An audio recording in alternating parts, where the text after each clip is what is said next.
And ladies and gentlemen, we are back with the undisputed world champion himself, Kelly. How are you doing today, sir? Doing good. Just busy as all else, which is a good thing. Just staying busy and getting pumped up for this weekend. Well, we thank you for taking time out of your busy schedule. We know you're getting ready to head to Vegas to cover this full entire event, but I want to know your take on this fight with Triple G versus Canelo. Man, it's kind of one of them fights where, as a boxing fan, also, I don't really want to put a prediction because I'm not quite sure. You know what I mean? Like, right. I guess, from what I've been telling other people, if there's anybody I'm going to lean towards Canelo in this fight. Because there's two different things on both sides that make it hard. I lean towards Canelo because he looked sharp in his last couple of performances, and he's getting. I know he has a lot of fights, but he's getting better with his age maturity too. On the flip side of it, you got a guy like Triple G, who is the big middleweight, natural middleweight. So he's obviously going to have the advantage. I don't care what Canelo walks around at or how that, people don't understand that in the fight game. It's not how much he walks around at, it's what he fights at and who's hitting him at the weight that he's fighting at. I give Triple G that, and also Triple G's power is, he is a very hard puncher. And when you punch that hard, you have one advantage in the fact of you don't know anything can happen at any time. A fight can change with one punch. You know what I mean? Or even in the first round, you can change your game plan so if somebody feels that power. But the reason why I say I lean towards Canelo is Triple G in his last two fights, Del Brook and Jacobs, he looked very muscle weary, muscle fatigued. If you go back watch the Del Brook, he's like shaking his arms out like his arms ain't warmed up yet. And the bad thing is I think they were warmed up too much. You know what I mean? I think they were done. And the same thing with Jacobs. By those middle rounds, he looked petered out. And then obviously, once you start getting muscle where you're exerting more energy to try to throw and you start getting fatigued, cardio-wise. That's why I think if Canelo can get past box sharply, and if he can get past the fourth round, I see it becoming a fight that he has a very, very good chance of winning, in those later rounds. So that's why I think it's a very fun fight to sit back and watch because I couldn't really tell you for sure a winner. You know what I mean? It's just one of the same fights that are up in the air, and anything can happen in that fight. Right. Well, let me ask you, Kelly. You've been here before. You know what it takes. You know the sacrifice, the dedication, everything it takes in order to be a part of a fight of this magnitude. Right now, leading up to the fight, what do you think is going through these fighters' mind? Well, they've been through it too. So that's a good question. And no matter how many times go through a big fight, they ain't going to stop your nerves. You know what I mean? You get anxious, you get nervous, and if any player says, no, I don't get nervous, the fool get. Because at some point they do. Right. Every fighter I've talked to has. But yeah, that's not going to change. That's just human nature and the way it is. People get nervous going up on stage and talking in front of 10 people. So they get nervous. Some fighters do. They get nervous doing that. They're going to be nervous going in against another top fighter who's trained to fight. But once that bell rings, the experience is how to deal with it, and how you react, and how you stay in the right mind frame on that level, and at a high stage like that, where you got millions of fans watching. You know what I mean? So these guys have already been there through that, and they've seen that. So they shouldn't have a hard time with that. But leading up, man, it's the butterflies are fun, and you have all the way to that first bell ring. out at the weigh-ins. And depending Right. on how you train, you have butterflies for 2 parts of that, weighing in. That still reads what you want it to read. But so it's fun though. It's a rush I can get, and it's great. But we'll see how which one of these guys if that gets up to catches up to him. I think if anybody, to be honest with you, it would probably be Triple G, because I think Canelo had more meaningful fights, bigger fights, just at a different weight class than Canelo has. But Canelo also had this hype around him now, this media attention and hype, even though he wasn't really fighting the guys like Canelo was. So he's already kind of introduced to it himself. Right.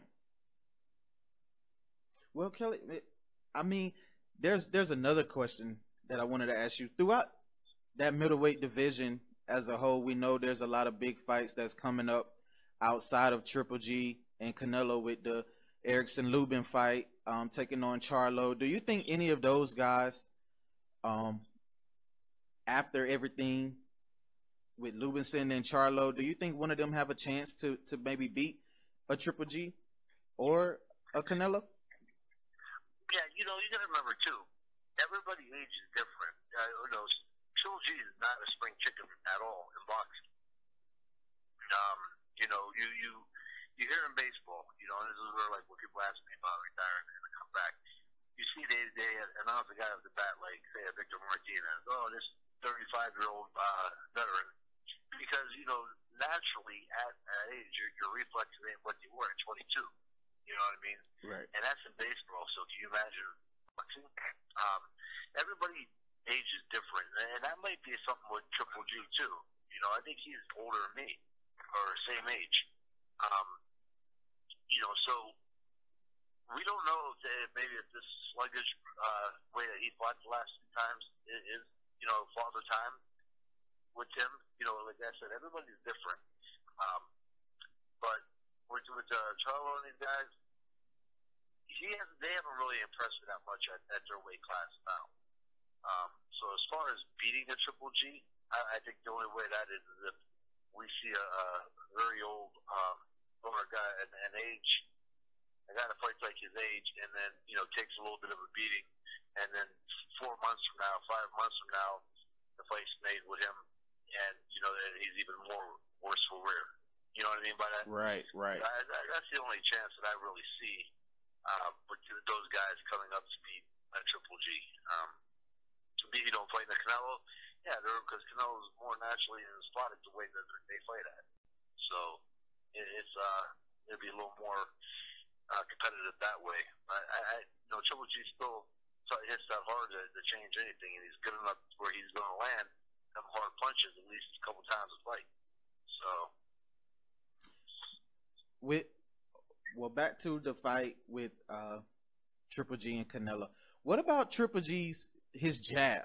I know one thing that Triple G has is the jab, and he's able to land his jab beautifully in that fight. Do you think that's going to be a problem for Canelo? In the way that Triple G cuts off the ring and he walks you down with that Mexican style of boxing, do you think that's going to be a problem for Canelo that maybe tire him down in the later rounds? It could be, but again, is the fact that Canelo going to be one of the better defensive fighters that, I hear a lot of people knock Canelo for his defense, and it befuddles me. Canelo's a sharp fighter, and, he's very tactical defensively. The thing is, no matter what Triple G is going to do, my concern is Triple G going to be able to do that for a period of time, or for round after round? Or is he going to save? Because Triple G is going to be making him miss more than any other fighter that he fought. And, he's going to have to double what he's doing to try to be effective against Canelo. So what happens in the 4th round, the 5th round, 6th round, when he keeps doing that and he's trying to hit a more elusive Canelo?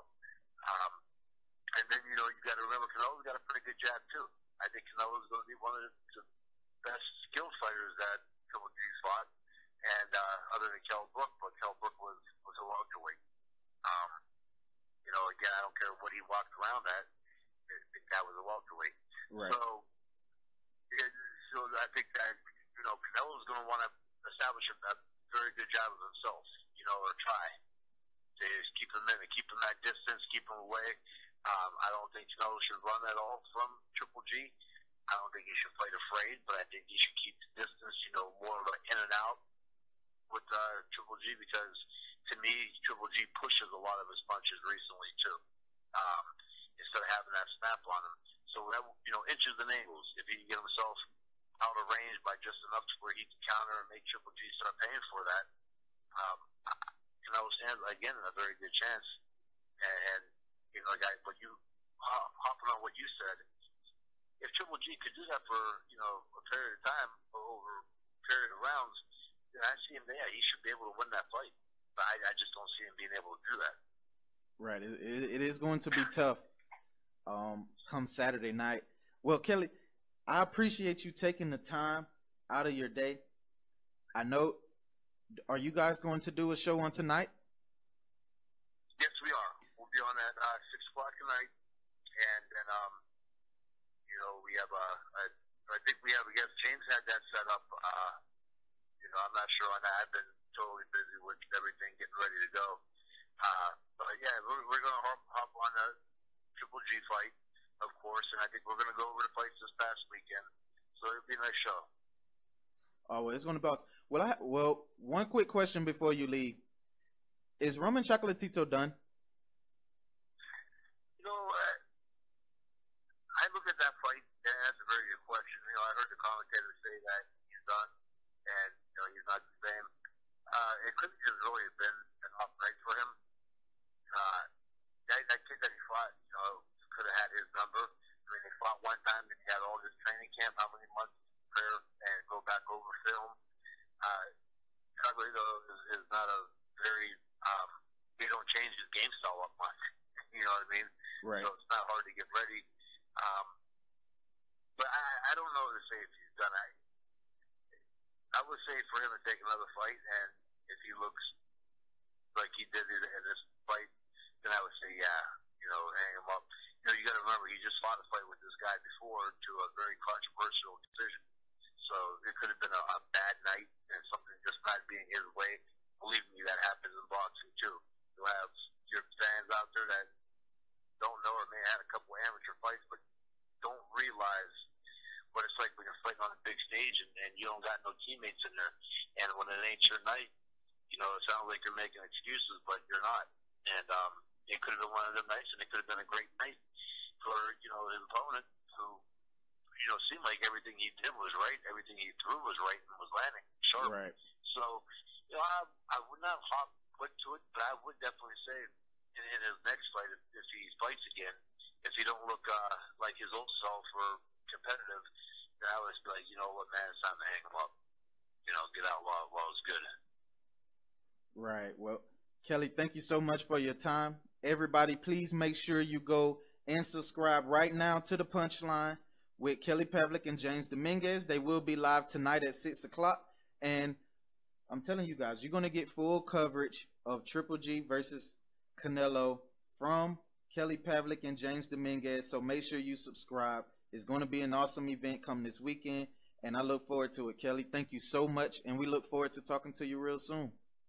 Oh, definitely. And thank you, man. I appreciate it, too. So, thanks. All righty. Thank you, sir. Yep. Have a good one.